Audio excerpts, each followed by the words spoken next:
জীবনানন্দ দাশের বনলতা সেন কবিতা খুবই বিখ্যাত একটি কবিতা।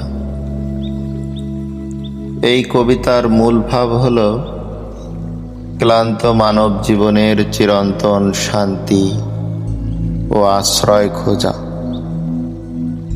যেখানে বনলতা সেন সেই শান্তির প্রতীক।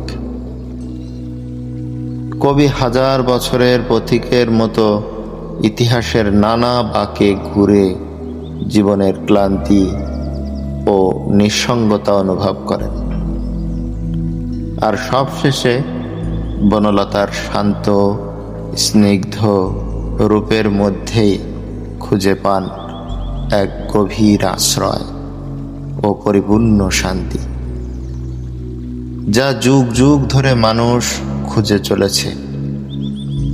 এটি শুধু একটি প্রেমিকা নয়, বরং যুগান্তরের ক্লান্তি দূর করার এক চিরন্তন নারী সত্তা।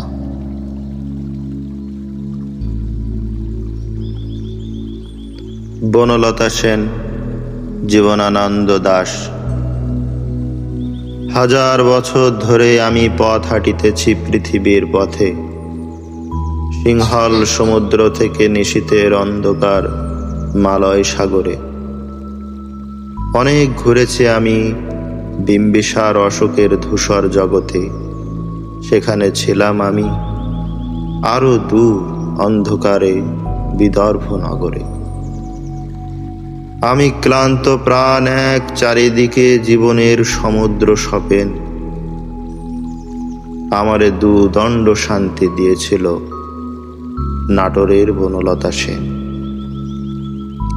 চুল তার কবেকার অন্ধকার বিদিশার নিশা, মুখ তার শ্রাবস্তির কারুকার্য। অতি দূর সমুদ্রের পর হাল ভেঙে যে নাবিক হারায়েছে দিশা। সবুজ ঘাসের দেশ যখন সে চোখে দেখে দারুচিনি দ্বীপের ভেতর, তেমনি দেখেছি তারে অন্ধকারে। বলেছে সে, এতদিন কোথায় ছিলেন? পাখির নীড়ের মতো চোখ তুলে নাটোরের বনলতা সেন। সমস্ত দিনের শেষে শিশিরের শব্দের মতন সন্ধ্যা আসে। ডানার রৌদ্রের গন্ধ মুছে ফেলে চিল। পৃথিবীর সব রং নিভে গেলে পাণ্ডুলিপি করে আয়োজন। তখন গল্পের তরে জোনাকির রঙে ঝিলমিল।